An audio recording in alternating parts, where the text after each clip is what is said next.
جناب تیموری صاحب سلام علیکم. سلام علیکم جناب رئیس جمهور، شما خوب هستین؟ بخیر هستین؟ سلامت هستین؟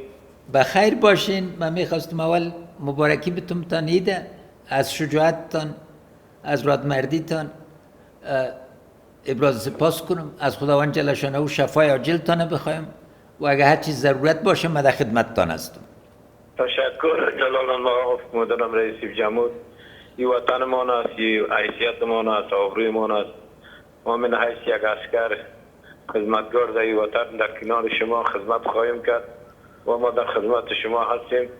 مطمئن باشین در این مسئله ها تمام فرزندان افغانستان فرزند شماست و ما همه اونها برادر ماست، هیچ مشکلی نیست.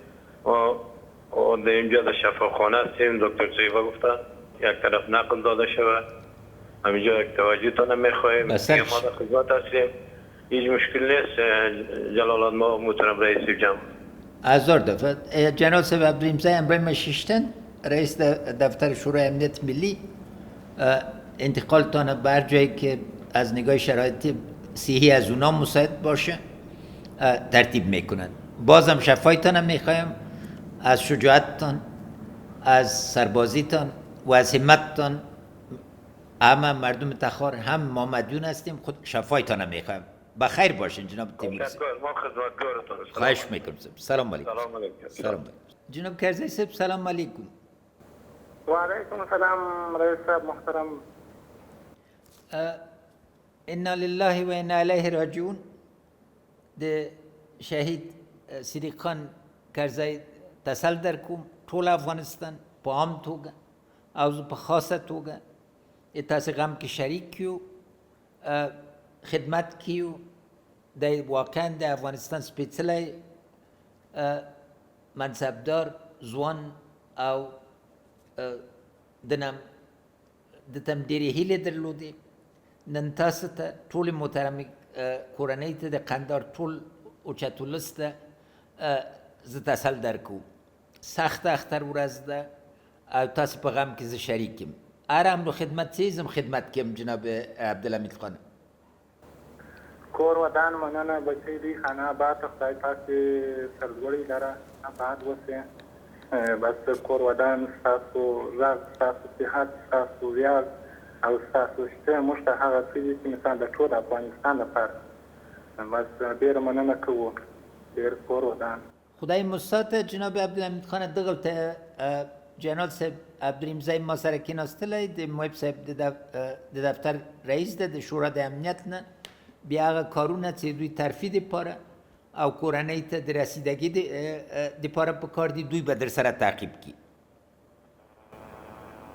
سمه ده رئیس صاحب چې زموږ دغې بیا به موږ تاسو سره ښه مشوره کېږو په سترګو پر کار چې وي هغه صحیح دي. نو رئیس صاحب د کور ودان مننه. خدای مستاته بیا هم درته تسل درکو.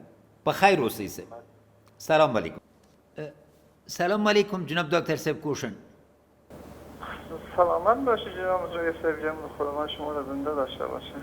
انا لله و انا الیه راجعون.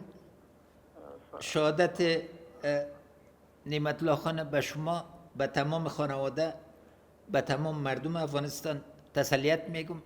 منصب اول ریاست جمهوری قضیه را به دقت تعقیب کردن و در تمام ابعاد ما در خدمتتان هستیم. سلامت باش، شما زنده باشه. خیر ببینید جناب معاون صاحب اول خیلی ما را زیر احسان خود گذاشت. روز اول هیئت خود روان کرد، از ما دلجویی کرد. بسیار واقعا آنقدر ما اصلا توقع نداشتیم. آنقدر ما را مورال ما را بالا برد که اصلا به هیچی خود ما جای نمید. اگرچه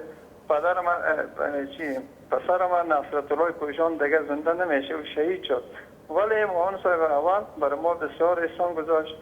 دیگه روز اول نفر خود روان کرد. بسیار خوشنیم رئیس جمهور، از شما بسیار زیاد تشکر. همین که از ما دلجویی کرده. خداوند شما را زنده داشته باشه، اثر ما کم نکنه. خداوند شما را داشته باشه. معاون صاحب اول ما از پیش درخواست کرده بودم، من چون دیر و زیرات بودم خدمتتان رسیده نتانستم. مرخواستن در این روز که روز خوشی است در غمتان مشریک هستم و هر چیز تعقیبی که باشه جناب دکتر صاحب در خدمتتان هستیم. خیر ببینید، خداوند دشمنای ما شما را نابود بسازد. آمین آمین. روزتان بخیر. سلام علیکم. تشکر. خواهش میکنم. سلام علیکم.